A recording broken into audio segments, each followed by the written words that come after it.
अस्सलाम वालेकुम, welcome back to another video. तो आज हम इंस्टॉलेशन कर रहे हैं नाइट्रोक्स 12 किलो वाट की, जिसके साथ हमने 14 पैनल का इस्तेमाल किया है और ओसाका की ट्रायल ट्यूबुलर 2500 230 एम्पेयर आवर की 4 बैटरीज का इस्तेमाल किया है। तो अभी इंस्टॉलेशन कंप्लीट नहीं हुई, अभी काम चल रहा है, लेकिन आपको दिखाते हैं कि हमने क्या क्या कंपोनेंट्स का इस्तेमाल किया है, क्योंकि अभी डीपी ओपन है और सारी वायर्स आपको नजर आ रही होंगी, तो आपको बेहतर तरीके से इंस्टॉलेशन दिखाई जा सकती है। 12 किलो वाट का 3 फेज हाइब्रिड इन्वर्टर है नाइट्रोक्स। इसके प्रीवियस मॉडल में हमारे पास 2 MPPT कंट्रोलर्स आते थे, जिनमें से एक जो था वो 30 एम्पेयर का होता था और इसकी VDC रेंज जो थी वो 500 वोल्ट थी। अब इन्होंने कंपनी ने ये चेंज किया है कि इन्होंने VDC इसकी 800 वोल्ट कर दी है और इसमें अब हमें पैरेलल नहीं करना पड़ता। उसके पुराने वाले मॉडल में हमें एक स्ट्रिंग को पैरेलल करना पड़ता था और एक स्ट्रिंग स्ट्रेट आके लगती थी। इसमें क्योंकि 800 VDC इसकी वोल्टेज रेंज हो गई है, तो इसमें आप 14 से 15 पैनल एक स्ट्रिंग पे लगा सकते हैं। उसके अलावा 15,600 वाट तक का सोलर के साथ इंस्टॉल हो सकता है। तो इसका जो मैक्सिमम इनपुट करंट है वो 19.2 अम्पेयर्स है, क्योंकि ये 3 फेज है तो तीनों फेजेस पे ये मैक्सिमम 19.2 अम्पेयर करंट थ्रो करता है और 12 किलो वाट इसकी टोटल आउटपुट बनती है। तो 4 किलो वाट के 3 सिंगल फेज इन्वर्टर हो तो ये एक 12 किलो वाट का इन्वर्टर बनता है। तो इससे पहले इसकी वायरिंग के लिए इसे स्क्रूज की मदद से खोलना पड़ता था, यहाँ पे 4 स्क्रूज आते थे। अब इन्होंने ये स्टाइल थोड़ा चेंज कर दिया है और इस लॉक की मदद से आप इसको ओपन कर सकते हैं और इजीली यहाँ पे अपनी वायरिंग कर सकते हैं। अब जैसे कि आप देख रहे हैं ये ग्रिड के पॉइंट्स हैं, ये आपके लोड के पॉइंट्स हैं और ये जनरेटर या स्मार्ट लोड आउटपुट के पॉइंट्स हैं। यहाँ पे हमारी सीटीज कनेक्ट होंगी, कम्युनिकेशन के लिए कनेक्ट होंगी। ये हमारे बैटरी के पॉइंट्स आ गए हैं। उसके अलावा ये इंस्टॉलेशन चल रही है, ये कुछ फ्लेक्सिबल पाइप्स और डक्ट के थ्रू इसको लेके गए हैं। ये हमारा बैटरी ब्रेकर है। बैटरी की वायर्स यहाँ से बाहर से आ रही है, क्योंकि डक्ट में इतनी स्पेस होती नहीं है और ये बहुत मोटी वायर्स होती हैं। तो 250 एम्पेयर का मोरा का ये ब्रेकर है, जो कि काफ़ी हैवी ड्यूटी किस्म का है। और बैटरीज ऊपर 4 ओसाका की ट्रायल ट्यूबुलर 2500 वाली बैटरीज 4 ऊपर पड़ी हुई हैं, जो कि इसके साथ कनेक्टेड है।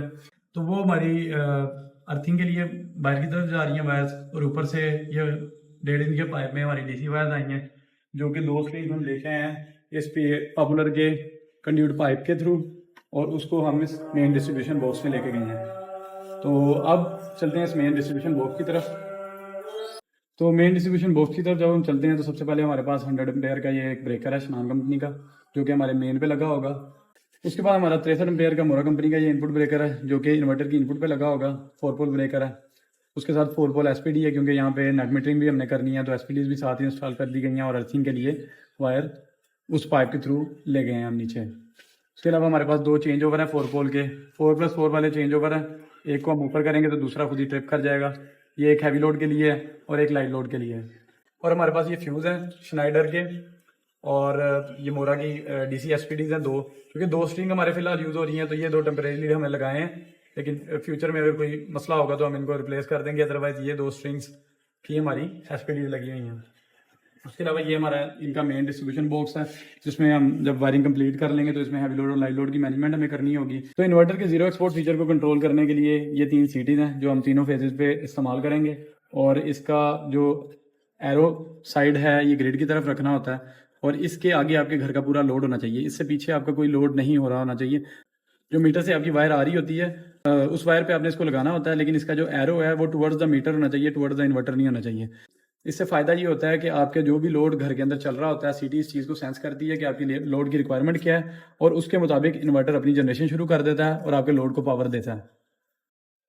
तो इसके अलावा हम इस फायर एक्सटिंग्विशर को यहाँ पे हैंग करेंगे सेफ्टी पर्पज़ के लिए। उसके अलावा हमारे पास ये एक फायर बॉल है, जिसको हम यहाँ पे इंस्टॉल करेंगे।